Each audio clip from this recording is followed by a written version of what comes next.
Hi, this is Adrian from Live to Learn Academy, and today we'll be going over lesson 6.1 actually, called Radian Measure.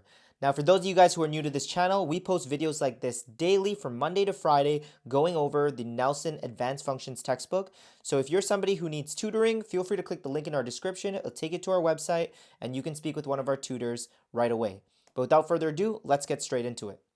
So chapter 6.1, radian measure, there's two main concepts that we want to know. But the first thing we have to ask ourselves, what is radians?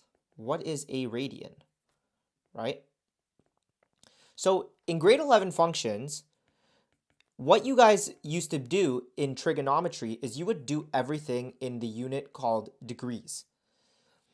But in grade 12, what you're going to be doing is everything in the unit called radians. So what exactly is a radian? Now, this is what ties into a concept that I'm going to talk to you guys about today called arc length. Okay? And I guarantee you guys on your tests and your quizzes, you're going to have a question like this, so you need to know what this is. So when you look at a circle, so let's say I have a circle here, and I have this, which is the radius, and let's say that radius spins around and it gets to this. This right here over here is called the arc length. Kind of straightforward. The A represents the arc length.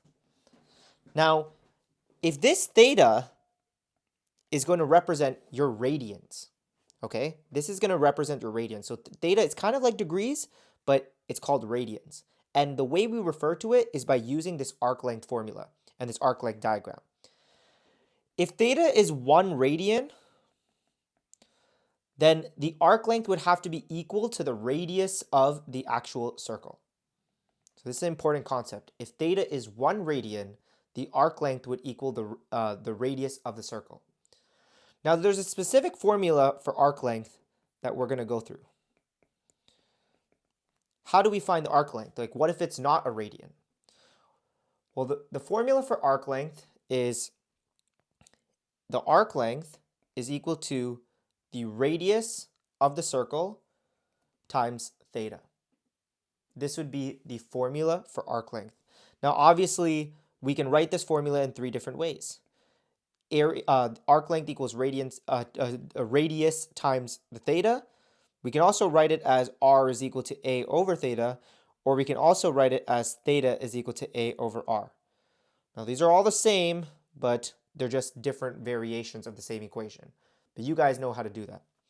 So this is the first concept that we need to know.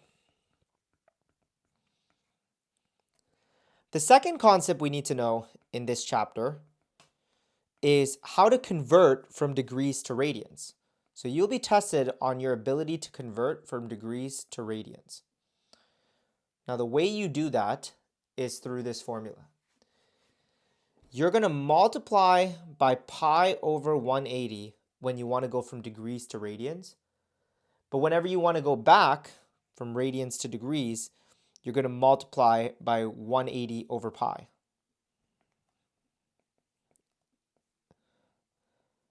And this is a very easy way for you to be able to know what a degrees and what a radians is if you ever need to convert between degrees to radians or radians to degrees. So I would say this right here is something you should memorize or write down in your notebook, how to convert from degrees to radians or radians to degrees. Okay, so there's 2 concepts. 1, how to find the arc length. 2, how to convert from degrees to radians and back. And then obviously, what is a radian? That's what a radian is. We're using a circle and the angle that the radius kind of it's kind of like a windshield wiper. The angle this windshield wiper swipes in reference to the arc length is what a radian is. So this circle diagram, guys, is just to define what a radian is. Now, do you necessarily need to know that to do the questions? Not necessarily, but that's just some good information. The real things you need to know are concept 1 and concept 2.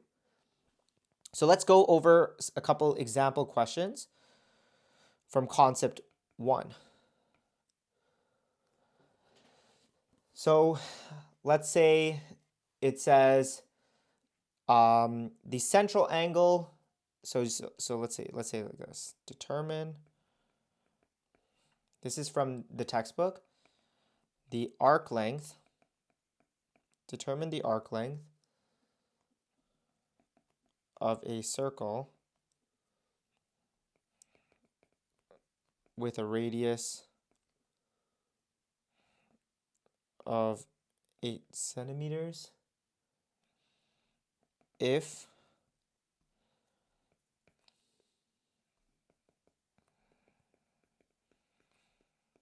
the central angle is 3.5, and part B says the central angle is 300 degrees. So as you can tell, this one is talking about radians and this one is talking about degrees. So how do we do that? We know the arc length is equal to r times theta. We know the radius is 8 centimeters. And here, 3.5 rad. So we can just write 8 times 3.5, and we can actually just get our answer. So 8 times 3.5 is 28 centimeters would be our arc length. So this is for part A. Part B, the central angle is 300 degrees. Now we know if we're going to use this formula, we got to first convert the 300 into radians. So we're going to do 300 times pi over 180, because it's degrees to radians. And then what we get is 300 pi over 180. And then we can simplify this even more.